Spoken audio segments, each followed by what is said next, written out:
Hello friends, welcome back to our channel. இந்த வீடியோவில் நம்ம என்ன பார்க்க போகிறோம்னு பார்த்தோம்னா மார்ச் 15க்கான கரண்ட் அஃபேர்ஸ். ஃபர்ஸ்ட் ஒன் பார்த்தோம்னா 2025ஆம் ஆண்டுக்கான ஞானபீட விருது யாருக்கு அறிவிக்கப்பட்டுள்ளது?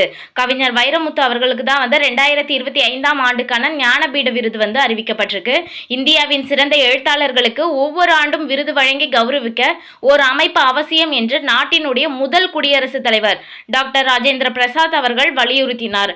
ஞானபீட விருது அப்படின்றது என்ன அப்படின்னு பார்த்தோம்னா இது இந்தியாவில் இலக்கியத்துக்கு வழங்கப்படும் மிக உயரிய விருது. இதுல இப்போ ஞானபீட விருதுல பரிசு வாங்கின அந்த விருதை வாங்கினவங்க யாரு தமிழ்நாட்டை சேர்ந்தவங்க அப்படின்னு பார்த்தோம்னா 1975ல அகிலன் வாங்கியிருப்பாரு, 2002ல ஜெயகாந்தன் வாங்கியிருப்பாரு. அதன் பிறகு இப்போதான் 2025ல வைரமுத்து அவர்கள் வாங்கியிருக்காங்க. இவங்களுக்கு என்னென்னலாம் வழங்குறாங்க அப்படின்னு பார்த்தோம்னா வைரமுத்து அவர்களுக்கு 11 லட்சம் பரிசு தொகை, பாராட்டு பத்திரம், ஞான தேவதையோட வெண்கல சிலை, இதுதான் இந்த ஞானபீட விருதுல வழங்குறாங்க. வைரமுத்து இதுவரை 7 முறை சிறந்த பாடலாசிரியருக்கான தேசிய விருதை வென்றுள்ளார். தற்போது 60வது ஞானபீட விருது இவருக்கு கிடைத்துள்ளது.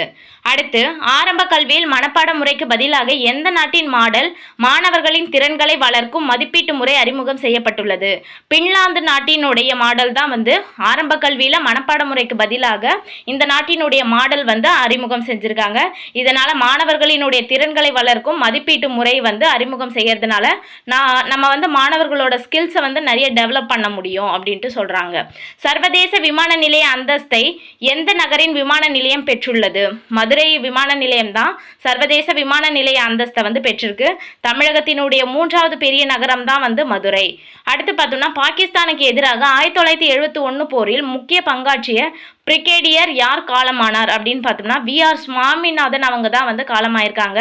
22 மராத்தா லைட் இன்ஃபான்ட்ரி படைப்பிரிவில் கட்டளை தளபதியாக இருந்திருக்காங்க.